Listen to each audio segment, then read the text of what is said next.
ফুটন্ত গরম দুধের মধ্যে একটা রুটি দিয়ে যে এত সুন্দর একটা রেসিপি বানানো হয় জানলে আপনারা অবাক হবেন।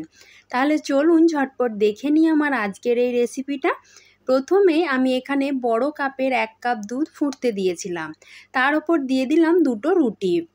এবার লো ফ্লেমে দুধটা বেশ কিছুক্ষণের জন্য ফুটিয়ে নিতে হবে। তার সাথে আমি এখানে দিয়ে দিচ্ছি 2 চামচ মতন চিনি, আর দিয়ে দিচ্ছি হাফ চামচ মতো ঘি। ঘিটা কিন্তু অবশ্যই দিতে হবে, স্কিপ করলে চলবে না। এবার আমি রুটিটা খুন্তির সাহায্যে এইভাবে একটু মেখে নিচ্ছি। রুটিটা কিন্তু যত ভালো করে পেস্ট করে নিতে পারবেন জিনিসটা কিন্তু ততটাই সুন্দর হবে। আপনারা চাইলে এখানে রুটিটা ঠান্ডা করে নিয়ে মিক্সার গ্রাইন্ডারে একটু পেস্ট করে নিলেও পারবেন। আমি এখানে খুন্তির সাহায্যে রুটিটা বেশ কিছুক্ষণ ধরে ভালো করে মেখে নিয়েছি। এবার গ্যাসের ফ্লেমটা বন্ধ করে ঢাকা দিয়ে 10 মিনিটের জন্য রেখে দেব। ফিরে এসেছি 10 মিনিট পর। ঢাকাটা খুলে নিয়ে আবারও খুন্তির সাহায্যে একটু ভালো করে মেখে নিচ্ছি। অনেক সময় কিন্তু বাসি রুটি থেকে গেলে আমরা সেই রুটিটা ফেলে দিই। আপনারা আজ থেকে সেই রুটিটা না ফেলে দিয়ে এইভাবে এই রেসিপিটা খুব সহজভাবে বানিয়ে নিতে পারেন। তবে আমি কিন্তু রুটিটা সাথে সাথে বানিয়েই তারপর আজকের রেসিপিটা বানাচ্ছি। এবার আমি একটা থালাতে রুটিটা ঢেলে নিচ্ছি। আজকের রেসিপিটা কিন্তু খুবই মজার হতে চলেছে, তাই আশা করব আপনারা ভিডিওটা স্কিপ না করে প্রথম থেকে শেষ পর্যন্ত আমার সাথেই থাকবেন। আর ভালো লাগলে অবশ্যই একটা লাইক করে দিয়ে সকলের মাঝে বেশি বেশি করে শেয়ার করে দেবেন। এবার হাতের মধ্যে অল্প একটু ঘি মাখিয়ে নিয়ে মিশ্রণটা একটু ঠান্ডা হয়ে গেলে হাত দিয়ে একটু ভালো করে মেখে নিতে হবে। প্রায় মিনিট 5 মতো ভালো করে হাত দিয়ে থেসে থেসে মেখে নিয়েছি। এবার হাতটা আমি পরিষ্কার জল দিয়ে ভালো করে একটু ধুয়ে নেব।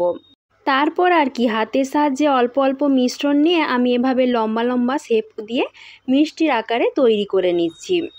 হ্যাঁ, ঠিকই ধরেছেন বন্ধুরা, আমি আজকে রাতের বেঁচে যাওয়া রুটি দিয়ে একটা সুন্দর মিষ্টি রেসিপি আপনাদের সাথে শেয়ার করছি।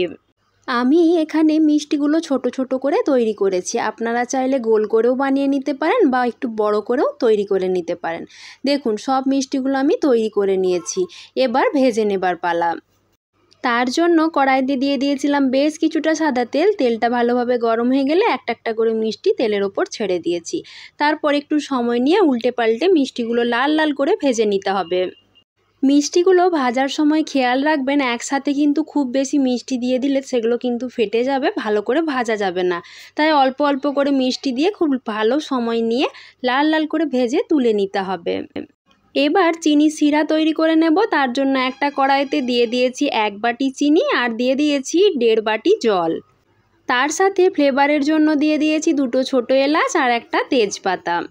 এখানে কিন্তু চিনি শিরাটা কোনো তার বিশিষ্ট বানানোর প্রয়োজন নেই, জাস্ট চিনিটা গলে গেলেই হবে। এবার আমি ওই ফুটন্ত রসের মধ্যে মিষ্টিগুলো ভেজে তুলে নিয়ে তারপর দিয়ে দিচ্ছি। এবার খুব ভালো করে খুন্তির সাহায্যে একটু রসের মধ্যে মিশিয়ে দিলাম। দেখুন আমি সব মিষ্টিগুলোই কিন্তু রসের মধ্যে দিয়ে দিয়েছি। এবার ঢাকা দিয়ে আধ ঘন্টার জন্য রেখে দেব। মাঝখানে কিন্তু একবার ঢাকাটা খুলে ওলটপালট করে নিয়েছি। তাহলে দেখলেন তো বন্ধুরা, রাতের বেঁচে যাওয়া রুটি দিয়ে কি সুন্দর একটা রেসিপি কত সহজে বানানো হয়ে গেল। একটা মিষ্টি আমি আপনাদেরকে কেটে দেখাচ্ছি। দেখুন মিষ্টিটা ওপর থেকে যেমন মুচমুচে হয়েছে, ভেতরটা সেই রকমই রসালো, খুব সুন্দর খেতে হয়েছিল। তাহলে বন্ধুরা আপনারাও এই সহজ মিষ্টির রেসিপিটা একবার হলেও বাড়িতে বানিয়ে দেখবেন। আর কেমন লাগলো সেটা আমাকে কমেন্ট করে জানাতে ভুললে কিন্তু চলবে না। আর তার সাথে যারা আমার চ্যানেলে নতুন তারা প্লিজ চ্যানেলটাকে সাবস্ক্রাইব করে দেবেন, যাতে প্রতিদিন আপনারাও এরকম নতুন নতুন রেসিপির আপডেট পান। আজকের মতো এই পর্যন্তই। সবাই ভালো থাকবেন, সুস্থ থাকবেন। ধন্যবাদ।